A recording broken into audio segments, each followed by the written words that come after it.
ଦୈତାପତି ଅମିତ ଦାସ ମହାପାତ୍ର। ତ ସମସ୍ତଙ୍କୁ ନୂତନ ବର୍ଷର ହାର୍ଦ୍ଦିକ ଅଭିନନ୍ଦନ ପୂର୍ବରୁ ଜଣାଉଛୁ।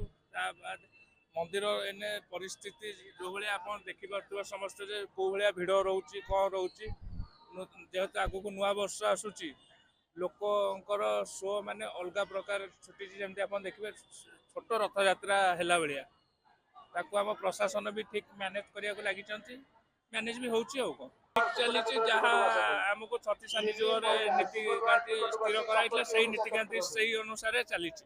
ରୂପା ଛାଉଣୀ ଆମର 8ଟି ଦୁଆର ହେଇଥିଲା, ଆପଣ ଆଗରୁ ଜାଣିଥିବେ 8ଟି ଦୁଆର ହେଇଥିଲା। ଏବେ ଲକ୍ଷ୍ମୀ ଆଉ ସରସ୍ୱତୀଙ୍କ ପ୍ରଭା ପ୍ଲସ୍ ସିଂହଦ୍ୱାର ଭିତର ଛାଉଣୀ ଆଉ ପତିତ ପାବନ ମନ୍ଦିରଙ୍କର ପୁରା ରୂପା ଛାଉଣୀ କରାଯାଉଛି। ଆଉ କିଛିଟା ପାର୍ଶ୍ୱ ଦେବାଦେବୀ ମନ୍ଦିର ବି ଛାଉଣୀ କରାଯାଉଛି। ଏହି ବିଷୟରେ ଆମ ସହିତ ଛତିଶା ନିଯୋଗରେ ବି ଆଲୋଚନା କରିଥିଲେ। ଛତିଶା ନିଯୋଗରେ ସ୍ୱୀକୃତି ପରେ କାର୍ଯ୍ୟ ଆରମ୍ଭ କରାଯାଇଅଛି। ଆଉ ସୁଷମା ବକ୍ସି, କନ୍ଧମାଳ ବାଲିଗୁଡ଼ା। ଦର୍ଶନ ତ ବହୁତ ବଢ଼ିଆରେ ହେଲା, ଭଲରେ ଏକା 3 ଠାକୁରଙ୍କୁ ଦର୍ଶନ କଲୁ ମନ ପୂରେଇକିରି। ଆଉ ଦର୍ଶନ ତ ଭଲ ହେଲା ଯେ ସେଠି ବେଶୀ ଠେଲା ପେଲା ଧଳା ଚକଟା ହେଇଯାଉଛି ସେଠି। ହଁ, ଆଉ ସେତିକି ନହେଲେ ଦର୍ଶନ ଭଲରେ ହେଲା।